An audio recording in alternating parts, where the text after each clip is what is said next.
तो दोस्तों ये कहानी एक ऐसे शहर की है जो इतिहास से भी पुराना है।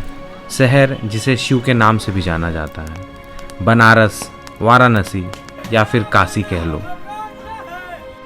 तो शुरुआत बनारस स्टेशन से करते हैं और मैंने बनारस स्टेशन से 300 रुपये में रिक्शा बुक करके हॉस्टल पहुंच गया जो लक्ष्य रोड के पास है। तो हॉस्टल में चेक इन करने के बाद मैं बनारस एक्सप्लोर करने निकल पड़ा। बनारस की गलियों में घूमते घूमते मैं सबसे पहले अस्सी घाट आ पहुंचा। बनारस में सबसे फेमस घाट है।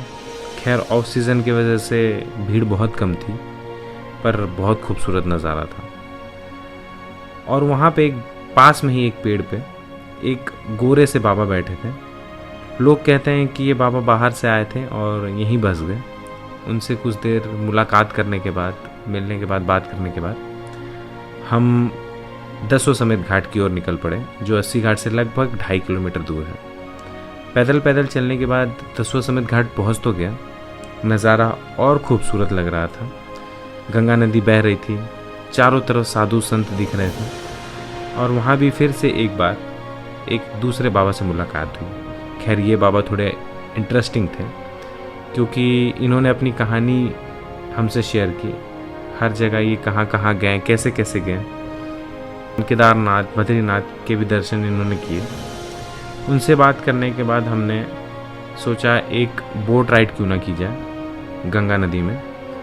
हमने लगभग 4 लोग हम थे और 200 रुपये बोट वालों को दे के एक बोट हायर कर लिया और घाट के उस छोर पे हम चल पड़े। जैसे ही हमने बोट पे सफ़र शुरू किया, नज़ारा बहुत ज़्यादा खूबसूरत था। मैंने इतना खूबसूरत नज़ारा कभी नहीं देखा था। तो बोट राइड करने के बाद मैं मणिकर्णिका घाट आ पहुंचा जो दशाश्वमेध घाट से लगभग 950 मीटर की दूरी पे है। मणिकर्णिका घाट एक ऐसा लौता घाट है बनारस में जहां मरे हुए लोगों को जलाया जाता है। खैर यहाँ की कहानी भी कुछ अलग ही है। कहते हैं कि पहली 5 लकड़ियाँ जो होती हैं वो डोम प्रजाति ही रखता है और जो बॉडी होती है उसको मुखाजिर जो करते हैं वो डोम प्रजाति करता है ताकि जो मरे हैं उनको मोक्ष प्राप्त हो। खैर इसकी कहानी बहुत ही शानदार है। उसके बाद हम वापस दशाश्वमेध घाट आ पहुँचे क्योंकि शाम हो चुका था और बनारस की आरती दशाश्वमेध घाट से अच्छी कहीं नहीं होती।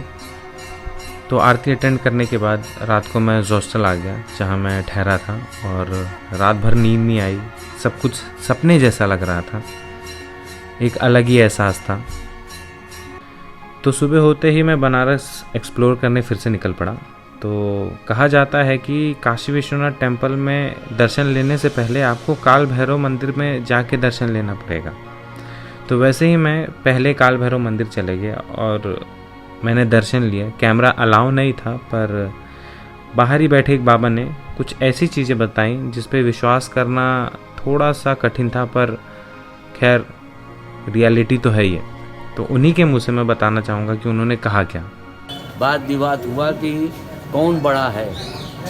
ब्रह्मा बोले हम बड़े हैं और देवता लोग बोले हम बड़े हैं। तो ब्रह्मा से विवाद जिससे शंकर से हुआ कि कौन बड़ा है।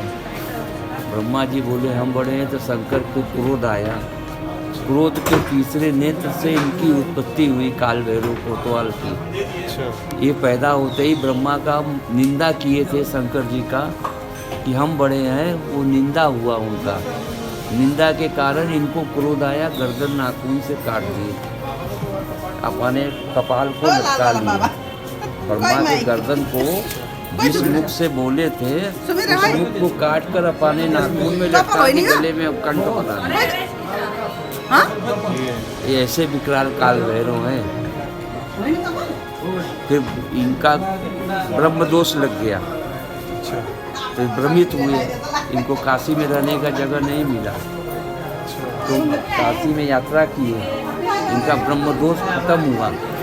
कपाल मोचन तीर्थ है, वहाँ लाट भैरव बोले जाते हैं। लाट भैरव पर स्नान करने से ब्रह्म हत्या, गौ हत्या, सब हत्या छूट जाता है। समझ गए?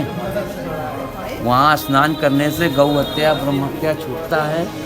छूटने के बाद नाखून, ये पैर का नाखून है, नाखून के बल पर तिल मात्र इनको काशी में जगह मिला। यहाँ अच्छा। इसलिए काशी विश्वनाथ ने इनको पूर्ण अधिकार दे दिया कि काशी में मरने वाले जो जन्म लेगा मरेगा, बिना आपके इजाज़त से नहीं कुछ होगा।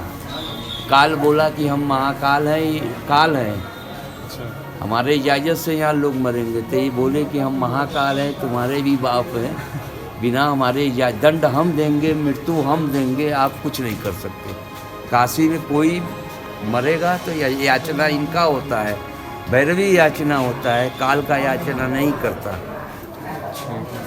यही इनका मानता है, यही काशी के कोतवाल बोले गए हैं। विश्वनाथ राजा, माता अन्नपूर्णा, ये मंत्री है काल भैरव, काशी के कोतवाल बोले जाते हैं। और वहाँ जाएंगे, जब उज्जैन में जाएंगे तो यही वहाँ महाकाल, ये वहाँ महाकालेश्वर के रूप में बोल रहते हैं, मगर वहाँ पर बड़ा बोर्ड लगा है कि काशी का कोतवाल बनारस में है।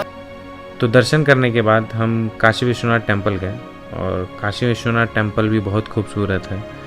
वहाँ पे कैमरा अलाउ ना होने के कारण मैंने कुछ रिकॉर्ड नहीं कर पाया। उसके बाद मैंने बनारस के कुछ स्ट्रीट फूड ट्राई करने की कोशिश की। तो सबसे पहले बनारस में स्ट्रीट फूड का नाम जब आता है तो मलइयो आता है, जो बनारस में ही मिलता है। बहुत ही स्वादिष्ट और मीठा स्वाद था, बहुत ही मज़ा आया। मलइयो खाने के बाद बनारस का सबसे फेमस लस्सी भी है, तो बनारस के लस्सी को स्वाद करने हम ब्लू लस्सी शॉप पहुंच चुके हैं, जो बनारस में सबसे ज़्यादा फेमस है। वहाँ पे लस्सी शॉप में लगभग 20 पन्नों का तो मेनू कार्ड है। खैर, आप पढ़ते रह जाएंगे, आपको समझ में नहीं आएगा कि कौन सा टेस्ट करें। तो मैंने चॉकलेट लस्सी ऑर्डर किया और मज़े लेके उसे खाया। लस्सी खाने के बाद कुछ देर और सोचने के बाद, तो बनारस आए हो तो चाट तो बनता ही है। तो काशी चाट भंडार बनारस में एक बहुत ही फेमस है, आज से नहीं बहुत सालों से है। मैं फटाफट काशी चाट भंडार पहुंचा और कहा, भैया एक चाट ज़रा बना देना। तो उन्होंने मेरे हाथ में कैमरा देख के कहा कि आप वीडियो बनाते हो तो हमारे वहाँ का एक टमाटर चाट खा के देखो।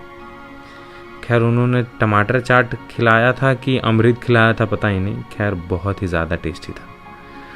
उसमें पनीर के छोटे छोटे पीसेस थे और घी पड़ा हुआ था। मैंने शायद इतना अच्छा चाट अपनी ज़िंदगी में आज तक तो नहीं खाया। वहाँ का चाट खाने के बाद पेट भरा तो भरा था और चलने की हिम्मत ही नहीं हो रही थी।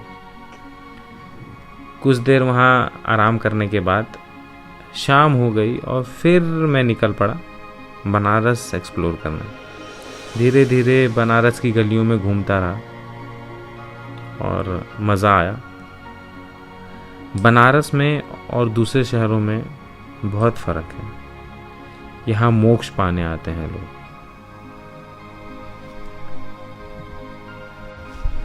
तो आशा करता हूँ आपको ये वीडियो पसंद आया। अगर पसंद आया तो लाइक शेयर सब्सक्राइब कर दीजिए, और फिर से मिलते हैं एक नए वीडियो के साथ। तब तक के लिए अलविदा लेता हूँ आपसे।